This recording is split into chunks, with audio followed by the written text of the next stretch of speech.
السلام عليكم ورحمة الله وبركاته. إن الحمد لله نحمده ونستعينه ونستغفره ونعوذ بالله من شرور أنفسنا ومن سيئات أعمالنا. من يهده الله فلا مضل له ومن يضلل فلا هادي له، وأشهد أن لا إله إلا الله وحده لا شريك له، وأشهد أن محمدا عبده ورسوله صلى الله عليه وعلى آله وصحبه والتابعين وتابعيهم بإحسان إلى يوم الدين. أما بعد, Inshallah, today is Saturday, the 7th of Shawwal 1441, and this matches the 30th of May 2020. And today we go over what the scholars call shurutu la ilaha illallah, or the conditions of la ilaha illallah, the conditions of the testimony of faith. And what they mean by this, the conditions. You know, if a condition is not met, then you do not get the benefit of what you are doing. Wudu is a condition for the salah. You have no wudu, there is no salah. Here, what it means by it is the conditions of al-intifa', so that someone will benefit from la ilaha illallah. It is not like some people think that they're going to have this as a checklist. You know, some people are in the business of judging others, right? So it is not meant by it to issue judgments against others. It is for you so that you make sure you benefit from this statement. Alhamdulillah, you testify it, you say it, you pronounce it, you make sure that you get the complete benefit of it. So that is the point.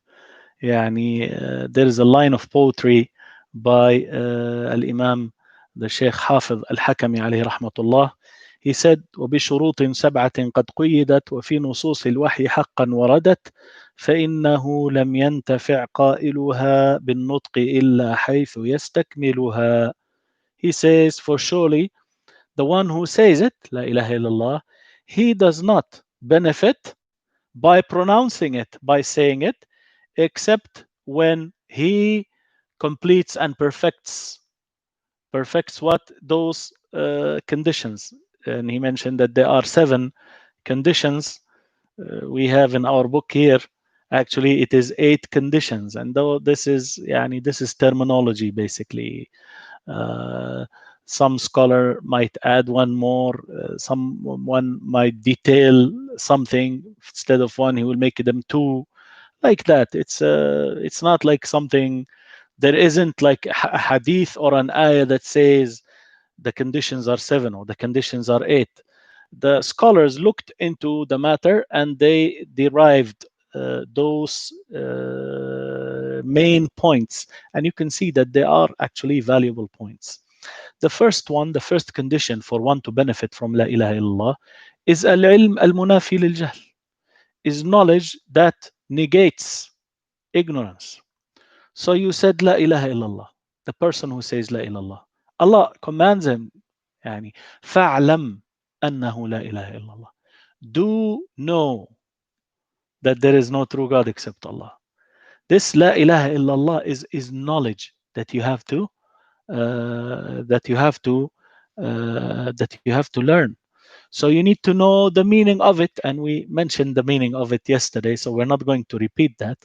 But you know that you are negating godhood and worship, or deserving worship, from everybody, and you are making an exception, an affirmation for Allah Azza wa Jal, that He is the only worthy true God, the only worthy true God, worthy of worship, subhanahu wa ta'ala.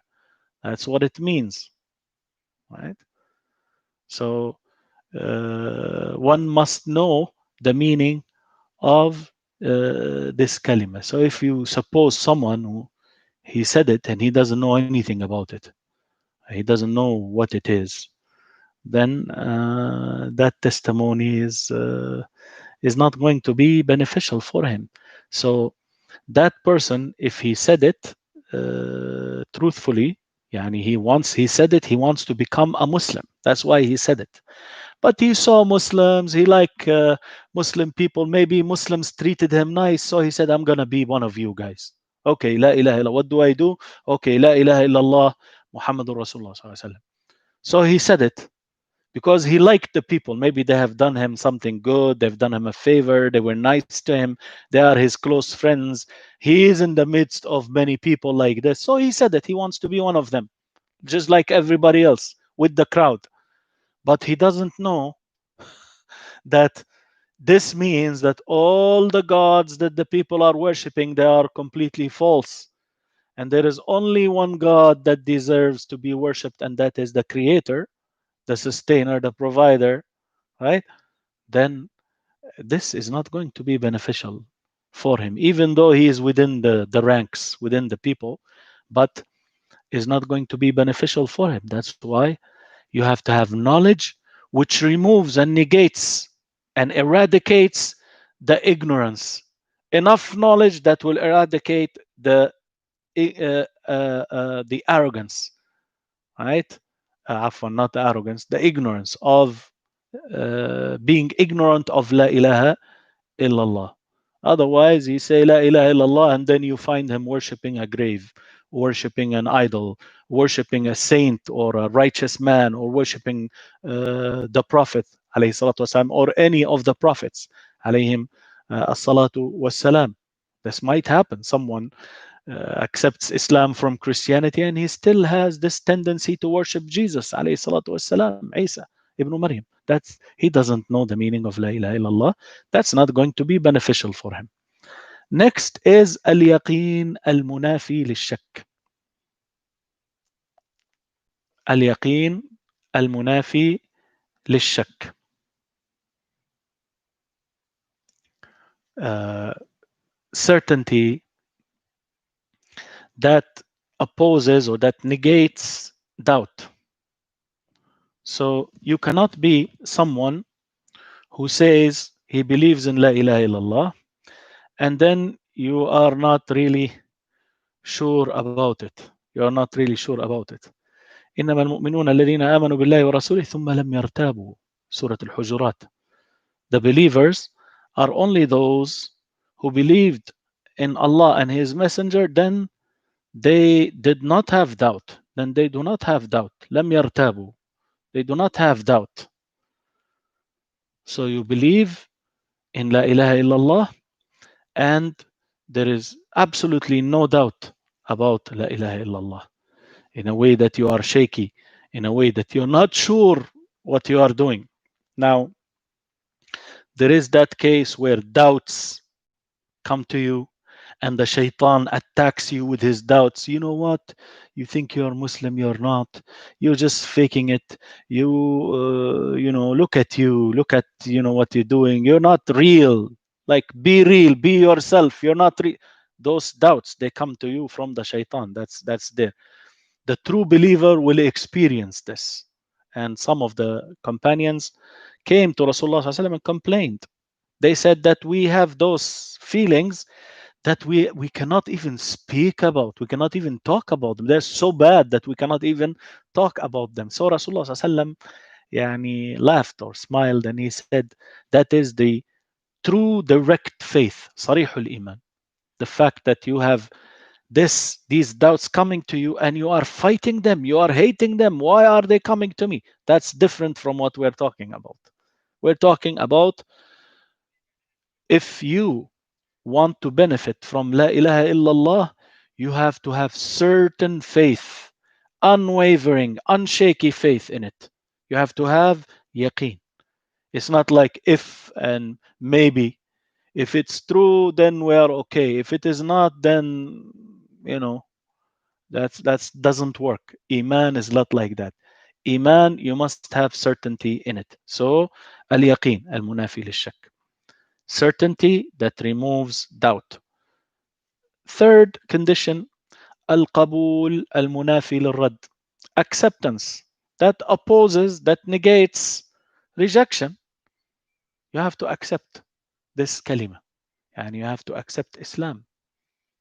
You cannot reject any part of Islam. All of it is accepted. You say accept Islam, you accept all of it without any exceptions. You accept all of it and you do not reject any of it. And Allah subhanahu wa ta'ala told us about the mushrikeen that إنهم كانوا, surely they used to, إذا قيل لهم, if it is said to them, لا إله إلا الله, there is no true God except Allah, what do? يستكبرون, they become arrogant. Surah As-Saffat, ayah 35. So Allah told us also about the nations that accepted and how Allah subhanahu wa ta'ala يعني rewarded them, as the people of Yunus, for instance, alayhi salatu wasalam, and everybody that followed accepted the message of the prophets.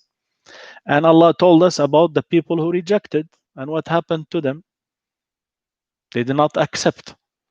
They were drowned like the people of Noah, or they were destroyed like the different nations that came. Next point is al-inqiyad, al-munafi lit-tark. It is submission that goes against, that negates, that opposes abandonment. So you accepted it, suppose. That's the difference between acceptance and submission.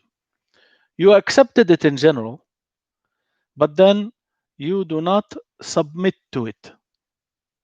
So, La ilaha illallah Muhammad Rasulullah. So someone accepts it. He says, okay, I say that. I accept it. It's true. I accept it.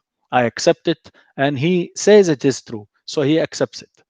But then, in terms of it becoming binding upon him, he doesn't want. He doesn't want to submit.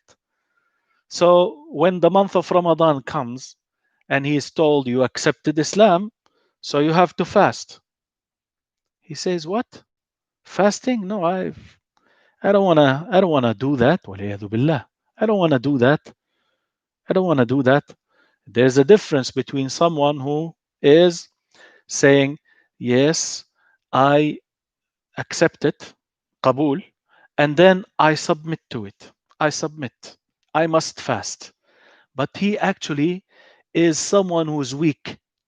So he's a drug addict or an alcoholic, or even some people, وَالْعِيَاذُ بِاللَّهِ, some people, na'udhu billah, they smoke. They smoke cigarettes. By Allah, some of them do not fast. And I know people yani, from long time, and even people that come and complain. You know what? I couldn't. Yeah, and they may cry even. They cry.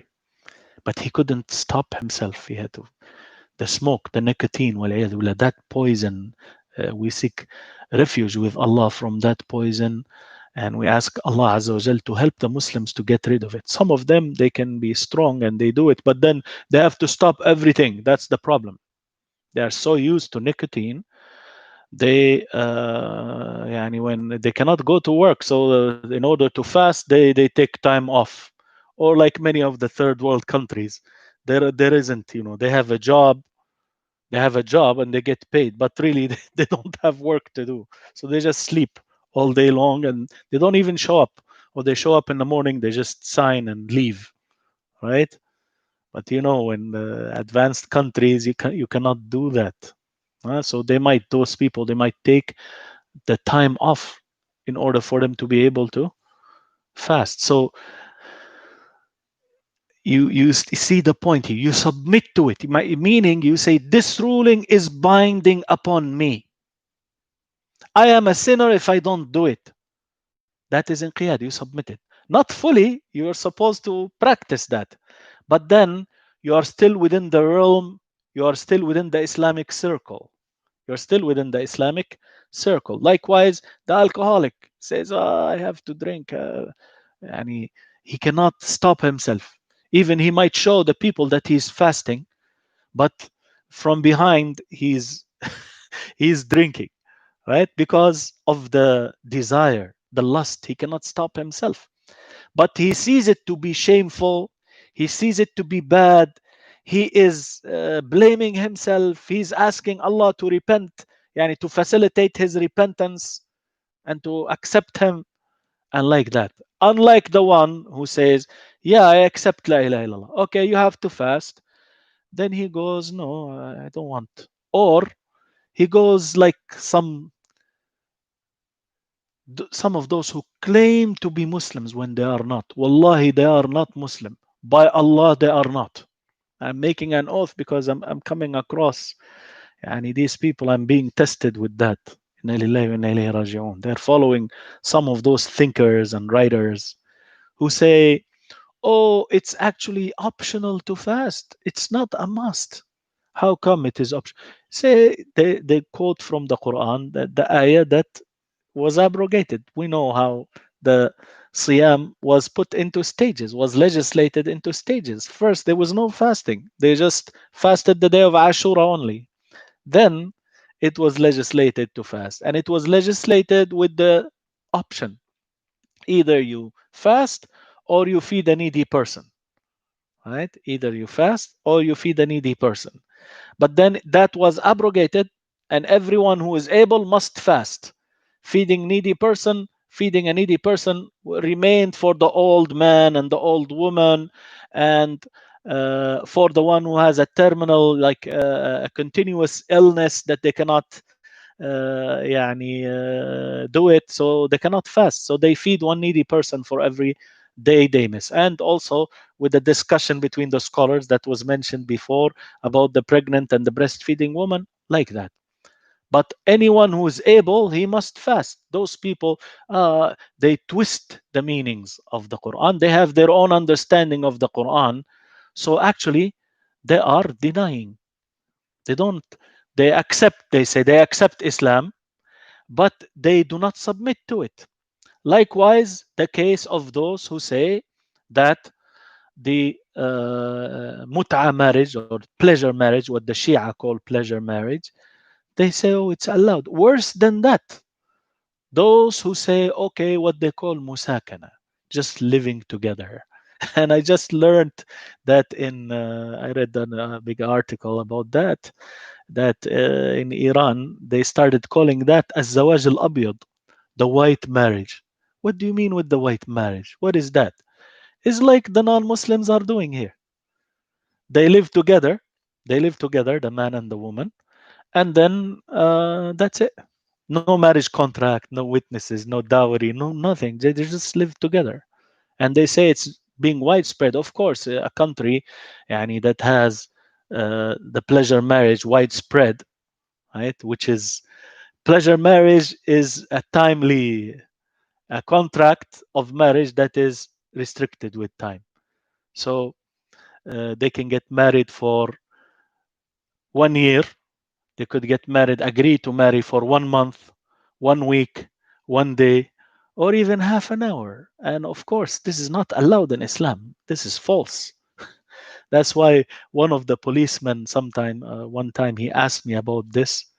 So, because there was a problem, somebody hit his wife, supposedly Muslims, and they happened to be Shia in the end. So he came to ask me questions, to get to know what's going on. And he said, this man, he said he married her with the muta marriage. Okay, muta marriage. I got you. He said, what is that? What is that? I told him what I just told you. It's a contract, but then they agree on the time. So he can marry her for 1 year or 10 years, and then it's finished. Once the 10 years pass, done. Or 1 year, done. Or 1 month, 1 week, few days, even half an hour. When he heard about the half hour, he said, well, we call that something else here. We know what is called, right? So this is the case. Someone, he says, I accept Islam, but then comes to this, no, I don't. He doesn't want to submit to the Islamic rulings. Even if you, because of your desires, you cannot stop yourself. Someone who commits adultery is a sinful person. He committed a major sin, but he's still within al-Islam, and his iman is very weak. But for someone to say, and what's wrong with that, right? What's wrong with that? There is no. This is white marriage, zawaj abyad, or musakana. It's okay. There is nothing wrong with that. What do you mean? You are not submitting to Allah's rule. You are saying La ilaha illallah, and you are not submitting to one of the rulings that are within Al Islam. So then you don't benefit from this testimony. Next is, so we had four conditions now. Knowledge, certainty, having certain faith in it, acceptance, and submission to it. Next, number five, الصدق المنافي للكذب والنفاق also. Truthfulness that negates and opposes lying and hypocrisy. Some people, they say it, they are not truthful. ومن الناس من يقول آمنا بالله واليوم الآخر وما هم بمؤمنين. Amongst the people are those who say we believe in Allah and the last day, and they are not believers. This is the very beginning in Surah Al-Baqarah. They are not believers. So they just say it by words. They are not truthful. They are lying, and they are being hypocritical about it. And inna lillah wa inna ilayhi raji'un. How many of the hypocrites? But don't mind it, because this is not new. This is a long time ago. Scholars of the past, the righteous people of the past, the time of companions and on, there are so many of them. And they say that uh, the early hypocrites, they are better than the nowadays hypocrites. How is that? He said that the early hypocrites, they used to at least hide it, but the modern day hypocrites, they are like in your face. They just say it openly.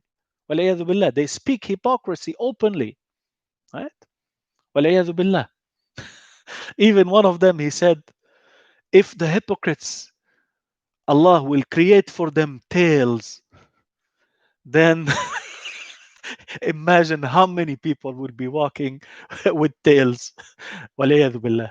Another one, he said, oh, it's the same person. He said that if you make dua that Allah will wipe out, will destroy the hypocrites, then you will be walking alone. You will be walking alone in the streets, right? Yani, signifying how much hypocrisy there is. And this is, yani, these are reports, some of them from Hudayfa radiallahu anhu towards the later times. Yani, subhanallah, subhanallah, subhanallah. So that is the case. Uh, we're not telling you now to take this and judge this one is hypocrite, this one is this one is that. I am telling me, and the scholars are telling us, check yourselves out. Are you hypocrites, or you are truthful in what you are saying? Right? So inshallah we are believers, but then we need to make sure that we do not fall into any of the signs of hypocrisy. The signs of hypocrisy that now we're talking about, signs of hypocrisy, the hypocrisy that takes one outside of Islam, right? But then, yani lying about believing, that's what we're talking about here. If you don't have that, you don't benefit from saying this word. But if you are a believer and you truthfully believe in it, but someone came and you told a lie in order to some material gain, that lie is prohibited, and that is a sign of hypocrisy in terms of actions. وَالْعِيَاذُ بِاللَّهِ. Right? So someone is sinful, but then still within the fold of Islam. But then you have this hypocrisy, which someone is saying La ilaha illallah, but then he doesn't truly believe in it. He's lying. He's lying. Like the one who was told a hadith from the hadith of the Messenger sallallahu alaihi wasallam, and this is YouTube. You can go and watch it. And he's supposedly an Islamic thinker, right? He's supposedly an Islamic. He said, they told him a hadith. He said, if I hear this hadith live, نعوذ بالله من الكفر وأهله. We seek refuge with Allah from disbelief and its people. He said, if I hear that statement of the Messenger, ﷺ, if I hear it live from him, sound and picture, look, يعني video from the Messenger, ﷺ, then I will say to him, I'm sorry, I'm not gonna like this. Is this a Muslim?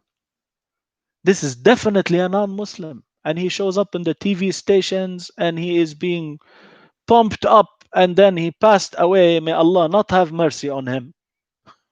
He passed away, and they had a big funeral and they had to send him over to his country to be buried, right? Very unfortunately. Very unfortunately.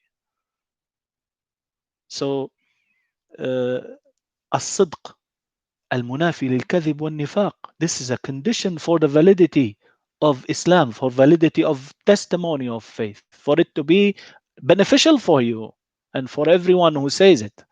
You have to say it truthfully, staying away from lying and being hypocritical about it. Point number 6 is al-ikhlas, al-munafi lish-shirk. Al-ikhlas, sincerity, that goes against, that opposes association, opposes partnership. Meaning you are saying this, La ilaha illallah, you are saying it sincerely to please Allah subhanahu wa ta'ala. فَعْبُدِ اللَّهَ مُخْلِصًا لَهُ الدِّينَ. Worship Allah being sincere to Him in the religion. You say it sincerely for the sake of Allah, to please Allah alone subhanahu wa ta'ala. Not to please someone else, not to please someone else, but to please Allah subhanahu wa ta'ala. So you have nothing but wanting the pleasure of Allah by saying it. You are doing it sincerely for His own sake, not to be with the crowds, not to join, not to, in order to marry Fulana, or, right? You have to do it sincerely from your heart. You want it for the sake of Allah subhanahu wa ta'ala. Number 7, المحبة المنافية للبغض. The love that negates, opposes, and removes hate and dislike. So this kalima, la ilaha illallah, you said it.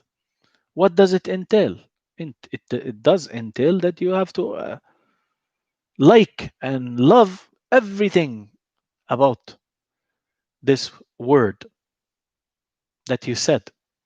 So you say la ilaha illallah. You know Prophet Muhammad sallallahu alaihi wasallam had a beard. You know that Allah subhanahu wa ta'ala said to in the Quran, that Musa alayhi salam, when he came and he was angry that his people started worshipping a calf, he grabbed his brother Harun by the hair, and by the hair of the beard and the hair of the head. The prophets, they used to have beard. So we know that. So when you see someone having a beard from the Muslims, you don't say, أعوذ بالله من الشيطان. Look, he has a beard. أعوذ بالله, look, the beard. The beard is from Islam. There is a difference between this and maybe someone who dislikes it naturally, although he shouldn't. He has weakness of faith, because around them, clean shaven, as they say, he wants to be, he melt, in the crowd. He doesn't want, and then there are people who give them fatwas that it's okay to shave it, right? That's around there. I'm not talking about this.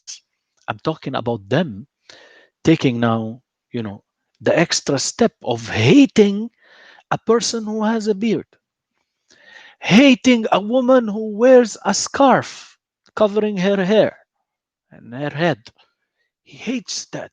and he claims to be a Muslim. He claims to be a Muslim. He sees someone, a woman wearing a hijab, the garment, the jilbab, yani, other than the headscarf, she wears a jilbab. Says he hates that.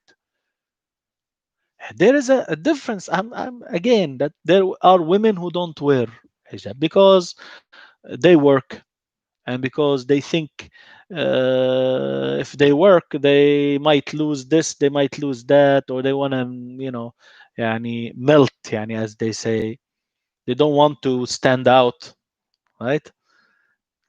But they believe in it and they don't hate it, and they wish that, may Allah give me the chance to wear it. And we know there are women like that. We have heard statements like this. I wish I be like her. I wish I be like that other woman who's, I will be strong like that woman wearing hijab and wearing scarf and jilbab and like that. This they say. So these Muslims, yeah, they might be sinful. They might be sometimes they might be even forgiven because they truly cannot do it. They fear for themselves, maybe, truly, sincerely, right? Maybe they're even excused. But then those who claim to be Muslims and they hate Islamic rulings, like this ignorant person who always comes up to shout and speak when the adhan was allowed by the cities, city of Toronto, city of Ottawa, Windsor, different places. Alhamdulillah Rabbil Alameen. It is because of this coronavirus that happened, not only in Canada, but all over the world, even in Europe and non Muslim countries. They allowed calling the Adhan out loud. You have this voice here in Toronto who comes out against calling the Adhan to prayer. Is this someone who loves La ilaha illallah, you think? Some of us Muslims, they made the drive around the masjid just to hear this adhan. It's a blessing. It's like although we cannot even go to the masjid and pray, but we went to witness this.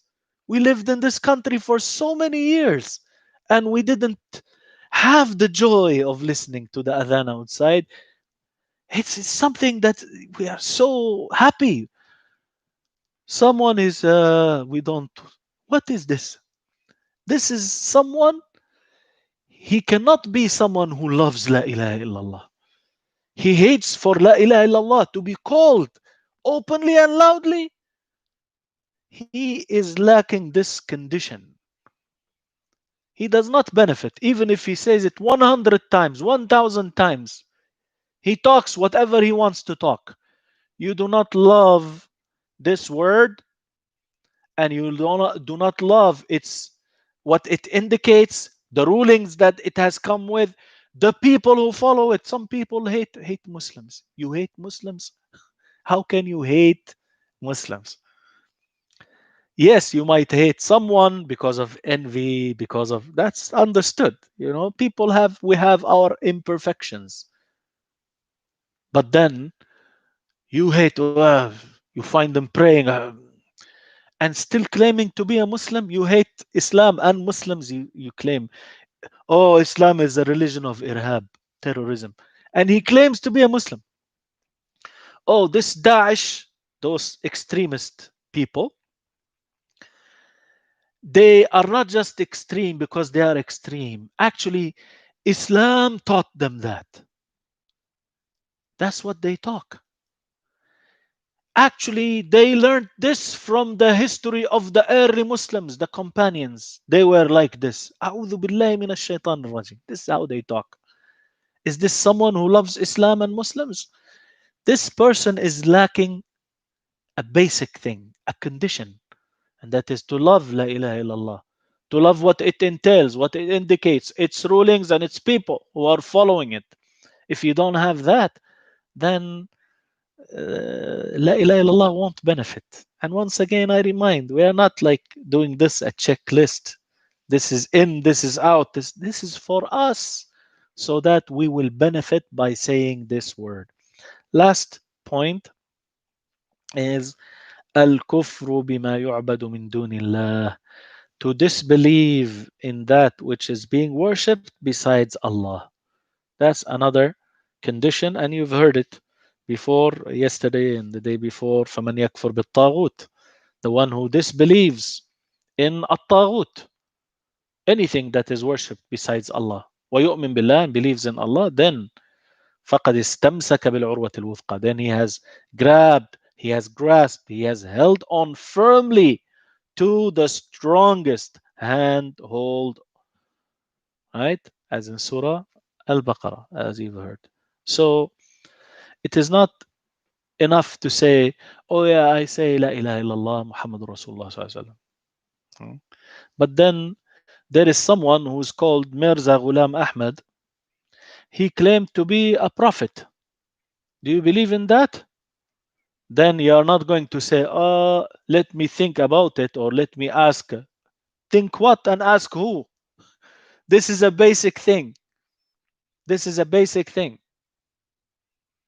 You know that this Mirza Ghulam Ahmad is not a true prophet. So you have to disbelieve in him because he's bringing worship. He's claiming to have revelation coming to him from God, and he's teaching different teachings from Prophet Muhammad sallallahu alaihi wasallam. So how are you going to? You have to disbelieve in at-taghut. Anything that is worshipped besides Allah, you stay away from it. You disbelieve in that.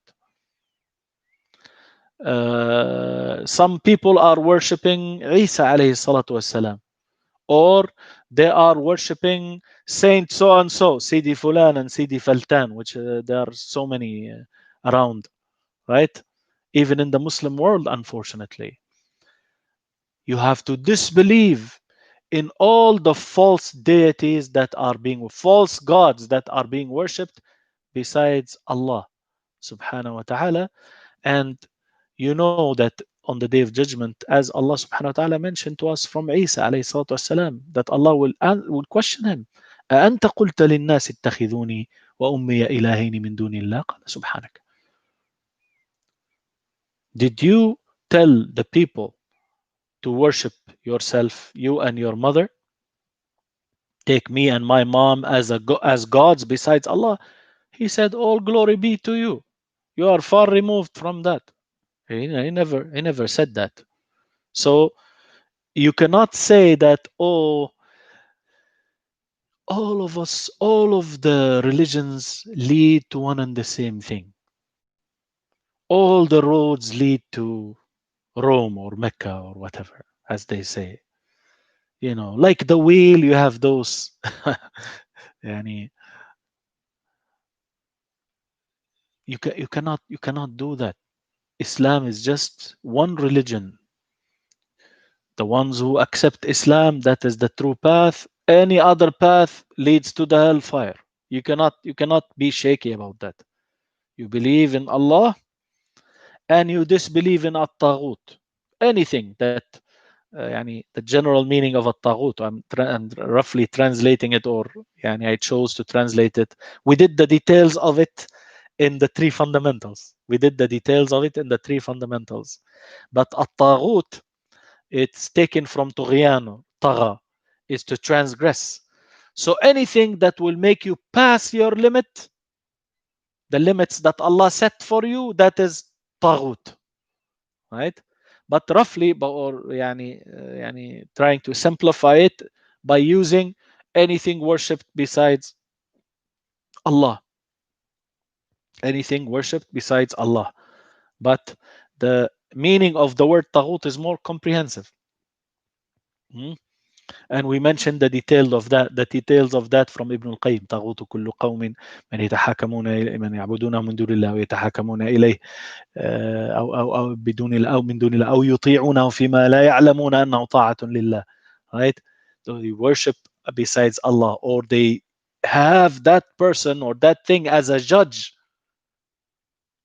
besides Allah, or they obey that person in something they know that Allah did not legislate. Allah did not make that an obedience, right? But they obey. They just fully submit to anybody, right?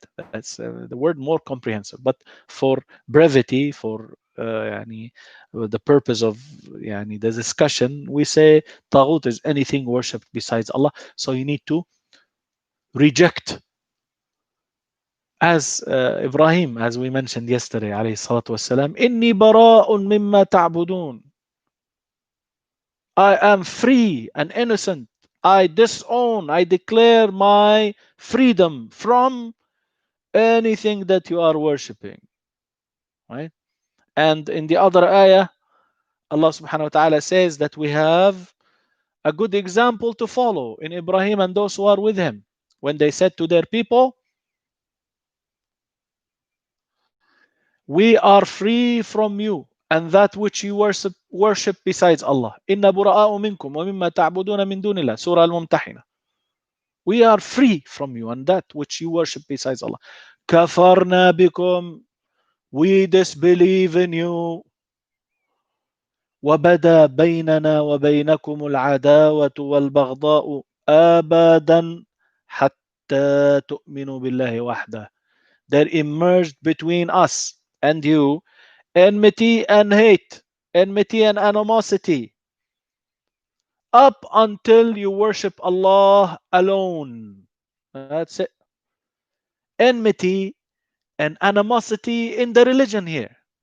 Enmity and animosity in the religion. It doesn't mean that the one who is a disbeliever, right? We have to hurt him and harm him because he's an enemy and we have to hate him, the hate that leads to hurting and harming him. That's not the meaning. That's not the meaning. And if someone slips away and that's what he thinks, that's all wrong. The meaning here is disbelieving in what you are doing, in this action, the worship that you are doing, worshiping others besides Allah. So because of that, bada baynana wa there emerged between us and you enmity and animosity up until you worship Allah alone by Himself. Right? That's why we're not going to say Merry Christmas. That's Merry Kufr, Merry disbelief. Enjoy your disbelieving. Enjoy associating partners in worship with Allah. We're not going to say that. We're not going to say that. This is what it means here.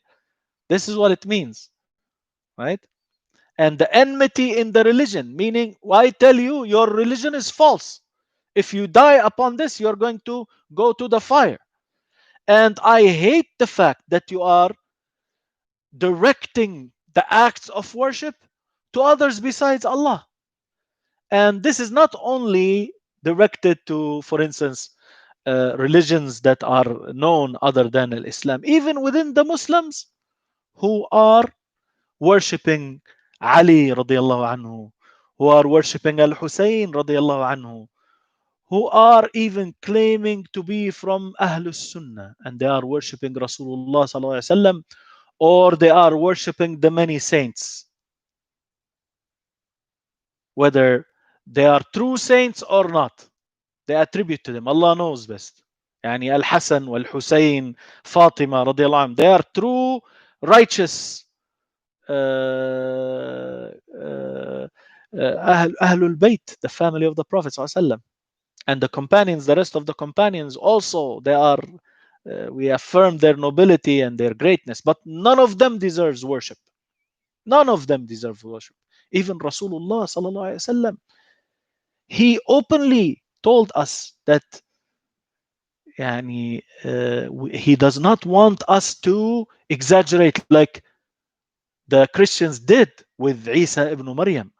He says, إنما أنا عبد. I am only a slave servant of Allah. فقولوا عبد الله ورسوله. So say the slave servant of Allah and His messenger. We do not worship Rasulullah sallallahu alaihi wasallam. So those within the Muslims who worship Rasulullah sallallahu alaihi wasallam, we say to them, كفرنا بكم, even if they are our own people. We disbelieve in you and what you worship besides Allah. كفرنا بكم. We disbelieve in you, and there has emerged between us enmity and animosity أبدا, forever, up until, يعني unless and until, it goes on continuously, unless and until you worship Allah alone, حتى تعبدوا الله وحده. Right? So that is that for today. And I hope يعني Allah subhanahu wa ta'ala makes us benefit from this session, and to make us from the people who listen to a statement and follow the best of it. And if you fasted your 6 days of Shawwal, then this, if you started on Monday, this is then your last and 6 days, or the last of the 6 days. So may Allah subhanahu wa ta'ala accept from all of those who fasted, and may Allah subhanahu wa ta'ala multiply their rewards. I wanted to say that fasting on Saturday is not prohibited. Fasting on Saturday is disliked if you single it out by itself. If you fast Saturday and Sunday, it's okay. If you fast Friday and Saturday, it's okay. Or if you have a reason why to fast, like we did, or those who did, the fact that you're just fasting from the 6 days of Shawwal, and then even it matched with Friday and Saturday together, there is no harm in this. And this is the overwhelming majority of the Muslim scholars. They are upon this position, and there is no problem, inshallah, in doing this. جزاكم الله خيرا. اللهم اقسم لنا من خشيتك ما تحول به بيننا وبين معاصيك، ومن طاعتك ما تبلغنا به جنتك، ومن اليقين ما تهون علينا به مصائب الدنيا. اللهم متعنا بأسماعنا وأبصارنا وقواتنا ما أحييتنا، واجعله الوارث منا، ولا تجعل مصيبتنا في ديننا، ولا تجعل الدنيا أكبر همنا ولا مبلغ علمنا، وانصرنا على من عادانا، واجعل ثأرنا على من ظلمنا، ولا تسلط علينا من لا يرحمنا. وجزاكم الله خيرا، والسلام عليكم ورحمة الله وبركاته.